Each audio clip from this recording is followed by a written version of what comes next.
तो नमस्कार दोस्तों, मेरा नाम है चिराग और आप देख रहे हैं यूट्यूब पे टेक्निकल चिराग यूट्यूब चैनल। और आज की वीडियो में मैं आपको बता दूं कि कोई भी विजुअलाइजेशन नहीं होने वाला है, केवल एक नॉलेज प्रोवाइड करने की यहाँ पे मैं कोशिश करने वाला हूं। तो आज की वीडियो के अंदर आपको सीखने को मिलेगा कि यार स्पीकर, वूफर या फिर सब वूफर का साइज़ बढ़ाने घटाने से आपकी क्वालिटी पे क्या क्या फ़र्क पड़ता है। और लोग बाकी काफ़ी ज़्यादा कमेंट थे कि भाई मेरे वूफर में से बेस नहीं आता है, सब वूफर में से बेस नहीं आता है, या फिर आवाज़ कम आती है, या फिर आवाज़ फट फट के आती है। तो उनके भी कुछ रीज़न है, वो इनको सेलेक्ट करने के टाइम पे आपको देख लेने चाहिए, नहीं तो फिर फ्यूचर में ऐसी प्रॉब्लम आपको आ ही सकती है। तो ऐसे क्या जो दिक्कत है वो सारी मैं आपको इस वीडियो के अंदर क्लियर करने वाला हूँ कि भाई क्या क्या प्रॉब्लम आपको इसके अंदर हो सकती है। और बेसिकली आपको 8 इंच, 10 इंच, 12 इंच या फिर 6 इंच खरीद रहे हो तो किसका ज़रूरत कहाँ पे पड़ता है, थोड़ा सा वो समझाने की कोशिश इस वीडियो के अंदर मैं करने वाला हूँ। तो वीडियो काफ़ी ज़्यादा बढ़िया बनी, इसको बिना किसी देर के अपन स्टार्ट करते हैं। तो सबसे पहले मैं आपको एक चीज़ बता दूँ कि यार एक जने का कमेंट आया था मेरे पास, वो बोल रहा था कि यार मेरे पास 8 इंच का वूफर है और उसकी आवाज़ मैं बढ़ाता हूँ तो आवाज़ फट फट करती है। तो मैंने उसको एक ही चीज़ बताई, मैंने कहा भाई देखो ऐसा है कि यार आवाज़ फट फट करने का कोई एक वूफर का ही रीज़न नहीं हो सकता है। अगर आप वूफर दमदार है, एम्पलीफायर नहीं है और अगर आप फुल वॉल्यूम पे चलाओगे तो भी आवाज़ ख़राब होगी, डिस्टॉर्शन आएगा। या फिर वूफर पुराना हो चुका है, बेसिकली यही होता है, वूफर पुराना हो जाता है और लोग उसको काम में लिए जाते हैं। वो सोचते हैं कि चलो कोई दिक्कत नहीं, लेकिन ऐसा नहीं होता है। उसके अस्थि पंजर ढीले हो जाते हैं, इस वजह से उसकी कॉइल जो है वो थोड़ा ज़्यादा मूव करती है और ये प्रॉब्लम आती ही है। तो इसका एक ही निवारण है, या तो आप वूफर नया ले आई, या फिर अगर आपका एम्पलीफायर नया है और फिर भी ऐसी प्रॉब्लम हो रही तो 100% वूफर से ही हो रही है। लेकिन अगर आपका एम्पलीफायर पुराना है, वूफर नया ही है, तो आँख बंद करके एम्पलीफायर चेंज कीजिए, पर्टिकुलर वोट्स का एम्पलीफायर लगाइए। और लोग बाग बोलते हैं कि यार मेरे को पता नहीं चलता मेरा एम्पलीफायर कितने वोट का है, क्या है।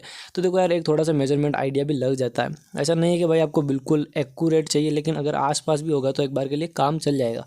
लेकिन अगर बिल्कुल एक्यूरेट ही चाहिए तो फिर उसके तो मेजरमेंट्स अलग होते हैं। लेकिन अगर आप एक नॉर्मल आइडिया लगाना चाहो तो वो लग सकता है, उसका कोई बड़ा दिक्कत नहीं है। तो इसी के साथ में मैं आपको एक बहुत ही ज़्यादा कॉमन चीज़ का आंसर भी इस वीडियो के अंदर दे देता हूँ कि लोग बाग कमेंट करके पूछते हैं कि यार भाई मेरे पास एक 100 वाट का वूफर है 8 इंच का, और एक ही 100 वाट का वूफर है 10 इंच का, तो दोनों में से किसके अंदर ज़्यादा बेस आएगा। तो देखो यहाँ पे दोनों के अंदर डिपेंडेंस ये होती है कि यार आएगा तो 10 इंच के अंदर ज़्यादा बेस, लेकिन आप उसको वोल्टेज प्रोवाइड कितना करवा रहे हो, क्योंकि वो 100 वोल्ट तो जो वूफर है वो झेल सकता है, लेकिन आप उसको दे कितना रहे हो वो भी डिपेंड करता है। अगर आप जैसे कि मान लीजिए 100 वोल्ट आपका वूफर ले सकता है और एम्पलीफायर अप्रोक्स 70 वोल्ट्स आसपास ही निकाल रहा है, तो उस सिचुएशन के अंदर आपका जो 8 इंच का वूफर है वो थोड़ा ज़्यादा बेटर परफॉर्म करेगा। क्यों? क्योंकि उसका कारण ये रहेगा कि उसका डायमेंशंस, उसका कोन का साइज़ और उसका डिज़ाइन वगैरह थोड़ा छोटा होने की वजह से उस वोल्टेज को अच्छे से हैंडल कर पाएगा। लेकिन जो 10 इंच का वूफर है उसको प्रॉपर 100 वोल्ट ही चाहिए रहेगा उस वाली फ्रीक्वेंसी पे बजने के लिए। तो आपके मन में अगर ये डाउट है कि यार जो क्वालिटी आता है साउंड का वो केवल स्पीकर के साइज़ पे ही डिपेंड करता है, तो 100% तो अपन ऐसा नहीं बोल सकते कि वो केवल साइज़ पे डिपेंड करता है, लेकिन वो साइज़ पे डिपेंड करता है इस सिचुएशन के अंदर जब उसके अंदर पर्टिकुलर वोट्स दिए जा रहे हो। और इसी के साथ में आपको मैं कुछ और डिटेल्स इसके बारे में बता देता हूँ। लोगों का मानना ये होता है कि यार अगर 10 इंच खरीद लेंगे तो ज़्यादा बेस आएगा, 8 इंच खरीद लेंगे तो कम बेस आएगा। तो बिल्कुल सही है, ये बात बिल्कुल सही है कि यार साइज़ का बहुत ज़्यादा मैटर होता है आवाज़ के ऊपर। अगर आप बिगर साइज़ खरीदते हो, बड़ा साइज़ खरीदते हो, तो अप्रोक्स ही बात है कि यार आपकी जो साउंड क्वालिटी है वो इनहेंस होने ही वाली है, लेकिन वो यहाँ पे डिस्टॉर्शन को भी बढ़ावा दे सकती है। अगर आप ऐसा करते हो कि यार आपके पास जैसे कि मान लीजिए आपने कमरे के लिए कोई सिस्टम तैयार किया जिसके अंदर आपने सारी चीज़ें तो बढ़िया से लगाई, लाइक मान लीजिए एक डोम ट्यूटर या फिर सिल्क ट्यूटर आपने ले लिया आपके पसंद के अकॉर्डिंग, या फिर एक छोटा HF आता है वो ले लिया, और एक अच्छी सी मिड ले लिया आपने मिड रेंज की, या फिर एक नॉर्मल स्पीकर ले लिया। और बेस की बात आती है तो या तो वूफर सेलेक्ट करना रहता है या सब वूफर सेलेक्ट करना रहता है। अब सब वूफर के लिए आपको बहुत ही ज़्यादा वो मजबूत इनक्लोजर और बिल्कुल परफेक्ट ट्यूनिंग वगैरह चाहिए रहती है, लेकिन वूफर के अंदर आप केवल जस्ट एक प्लेस कर दो, आपका काम हो जाएगा। तो आप सोचते हैं कि यार 8 इंच लगाऊंगा, उससे अच्छा क्यों नहीं मैं 10 इंच ही लगा लूँ। और अगर आप बात करते हो एक सिस्टम की, तो यार पेयर बनता है, कभी भी सिंगल पीस नहीं बनता है। जैसे कि आप एक 3 वे स्पीकर की बात करते हो, जैसे कि नॉर्मल मैंने अभी जो बात बताई थी वो 3 वे स्पीकर की होती है, जिसके अंदर एक वूफर, एक आपका मिड रेंज और एक आपका ट्विटर, ठीक है, तीनों मिला के आपका एक 3 वे बनता है, जिसके अंदर होता क्या है, देखो 4 चीज़ें होती है मेनली, वूफर, ट्विटर, आपका मिड रेंज और पोर्ट। इनको आप नेगलेक्ट नहीं कर सकते हो किसी भी सिचुएशन के अंदर। और जो 5वीं चीज़ आती है वो आप उसको अनफॉर्चुनेटली मान लो या ना मानो, लेकिन वो भी इंपॉर्टेंट होती है, वो होती है स्पीकर बॉक्स का डिज़ाइन। वो बहुत ही ज़्यादा इंपॉर्टेंट होता है। अगर आप गलत डिज़ाइन बना लेते हो तो साउंड क्वालिटी बिल्कुल बदलने वाली है। अब वो बकवास है या बढ़िया है वो आपके चॉइस के ऊपर डिपेंड करती है। मान लीजिए आपको डीप बेस पसंद है, गलती से आपने डायमेंशन को थोड़ा सा बढ़ा दिया और डीप बेस बनना चालू हो गया, तो वो एक तरीके से हो सकता है किसी को पसंद भी आ जाए, एक तरीके से हो सकता है किसी को ना पसंद आए। ना पसंद का कारण क्या होगा, जिनको पंची साउंड चाहिए वो सोचेंगे कि यार क्या हो गया, मतलब कुछ समझ में नहीं आ रहा। तो वो चीज़ आपका डिपेंड करता है पूरा इंक्लोजर के डिज़ाइंस के ऊपर। डिज़ाइन अगर आप चेंज करते हो तो बहुत ज़्यादा फर्क पड़ता है, ये बात आपको मानना पड़ेगा।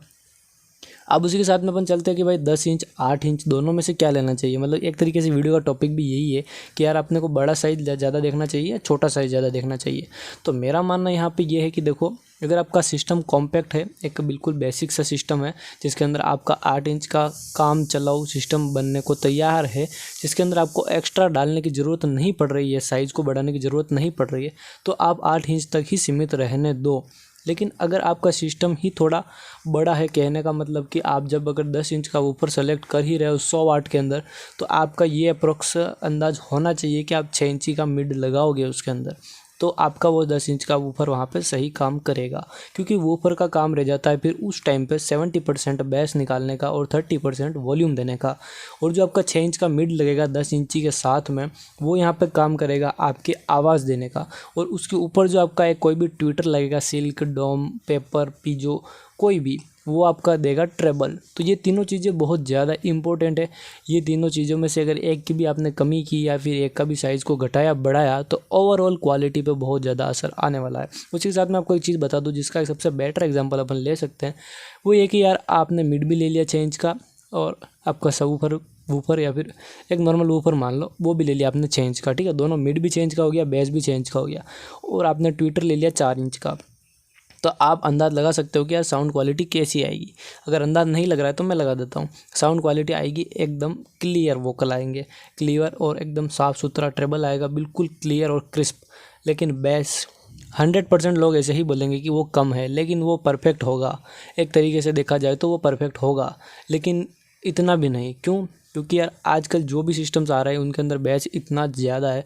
जो नॉर्मल सिस्टम्स है उनको हल्का समझते हैं लोग, मतलब कि जहाँ पे मतलब ज़्यादा बेस है तो वो चीज़ अच्छी है, वो चीज़ दमदार है, कम बेस है तो वो चीज़ अच्छी नहीं है, वो चीज़ बेकार है। ऐसा नहीं है, उसका दोनों का अलग अलग रीज़न है। अगर आप एक क्लियर और क्रिस्प वोकल को बिल्कुल ही पसंद करना चाहते हैं तो आपके जो क्वालिटीज़ है वो बिल्कुल अलग जाएंगे। ऐसा नहीं होगा उस टाइम पे कि यार आपको एक्स्ट्रा बेस मिलेगा, जितना होगा उतना ही मिलेगा, शायद उससे कम भी मिले, लेकिन बढ़ के नहीं मिल पाएगा। और अगर आप बड़ा साइज़ लेते हो, बड़ा सब कुछ मतलब एकदम बिगर सब कुछ चल रहा है आपका, और फिर उसके अंदर आप साइज़ के अंदर जिसका जितना ज़रूरत है उसको उतना ही रखोगे तो बढ़िया रहेगा। मान लीजिए ट्रेबल के लिए आपका ट्विटर है तो ट्विटर का साइज़ छोटा होने पे भी बहुत बढ़िया ट्रेबल देता है, तो उसको बढ़ाने की ज़रूरत नहीं है। और बेसिकली जो आपका एक कह सकते हैं रिकमेंडेड साइज़ आता है वो ही यूज़ करना चाहिए। अलग से आप कोई नॉर्मल स्पीकर ख़रीद के उसके ऊपर कैपेसिटर लगा के उसको ट्विटर में बदल के ज़्यादा टाइम वेस्ट करने की ज़रूरत नहीं है। क्योंकि वो चीज़ बेटर है कि यार देखो, हर प्रोफेशनल बंदा ये काम नहीं कर सकता है, हर नॉर्मल बंदा, क्योंकि प्रोफेशनल तो कर लेगा लेकिन हर नॉर्मल बंदा ये काम नहीं कर सकता है। मिड के लिए भी आप ऐसे करो, उससे अच्छा आप ये कर सकते हो कि यार एक नॉर्मल सिस्टम लियो जिसके अंदर आपका सबवूफर हो जाए, बूफर हो जाए, दोनों में से एक लेना है। ऐसा नहीं कि आप, बहुत लोग ने ये भी पूछा था बहुत टाइम पहले, एक सबवूफर ले लेवें, एक बूफर ले लेवें, एक मिड ले लेवें, एक ट्विटर ले लेवें। वो चीज़ सक्सेस नहीं होती है, क्योंकि वहाँ पे जो सबवूफर का काम है वो वूफर भी मिला के करेगा। अगर आप सबवूफर को बिल्कुल हटा देते हो तो सबवूफर की जगह वूफर ही लेने वाला है ना। और अगर आप वहाँ पे दोनों को साथ चलाते हो तो जो आपका बेस है सबवूफर के अंदर, आप समझ लीजिए कि वोकल के नाम पे कुछ भी नहीं होता है सबवूफर के अंदर। लेकिन वूफर के अंदर हल्का फुल्का आवाज़ रहता है, हल्का फुल्का क्या आप मानो आवाज़ रहता है, लेकिन आपका जो मिड होता है उसके अंदर ना आवाज़ है ना कुछ है, केवल एक क्रिस्प वोकल मिलेगा, ठीक है। अब हम यूँ नहीं कह सकते हो कि यार केवल मिड आपका काम चला देगा। और अगर इन सारी चीज़ों को एक साथ मिला दे तो आपका एक फुल रेंज बनता है। और फुल रेंज भी दो टाइप्स के होते हैं। जो छोटे स्पीकर आते हैं वो क्या करते हैं, सारी फ्रीक्वेंसी एक साथ निकालते हैं, वो भी फुल रेंज होती है। एक बड़ी फुल रेंज भी अलग आती है, उस पर कभी और बात करेंगे। तो अभी के अंदर ओवरऑल क्या क्या कंक्लूजन निकला मैं आपको बता देता हूँ। देखिए, अगर आपका सिस्टम बड़ा चाहते हो बनाना, और अभी इस पर एक मैं वीडियो जस्ट लाने ही वाला हूँ कि आप सिस्टम को कैसे बना सकते हो खुद से घर पे। पहले आप ये सुन लीजिए कि 10 इंची, 8 इंची, 6 इंची तीनों का यूज़ कहाँ पे करना चाहिए, क्यों करना चाहिए। देखो, सबसे पहली बात, अगर आपका सिस्टम छोटा बनाना चाहते हो, एक रूम के लिए बनाना चाहते हो, तो 8 इंची 10 इंची ना लेके 6 इंची पे काम करो। लेकिन आप चाहते हैं कि नहीं, मेरा एक हॉल का सिस्टम है, मुझे एक हॉल के अंदर कवरेज देनी है, आपको नीड है कि कवरेज देनी ही है, तो आप 10 इंच यूज़ करो। लेकिन अगर आपको ये है कि मुझे क्वालिटी प्लस परफॉर्मेंस दोनों इक्वल चाहिए, डिस्टॉर्शन कम से कम चाहिए, तो आप 8 इंच यूज़ करो हाई वोट्स के साथ। और एक चीज़ आपको और मैं फ्री गाइड दे देता हूँ, अगर आप सबवूफर बैटरी यूज़ करना चाहते हो तो सबवूफर को बैटरी यूज़ करने का सबसे एक सिंपल तरीका है, लोकल हो चाहे प्रोफेशनल हो, बड़ी मैग्नेट वाला सबवूफर देखना, अच्छा चलेगा। और मिलेंगे ऐसी किसी दूसरी वीडियो के अंदर।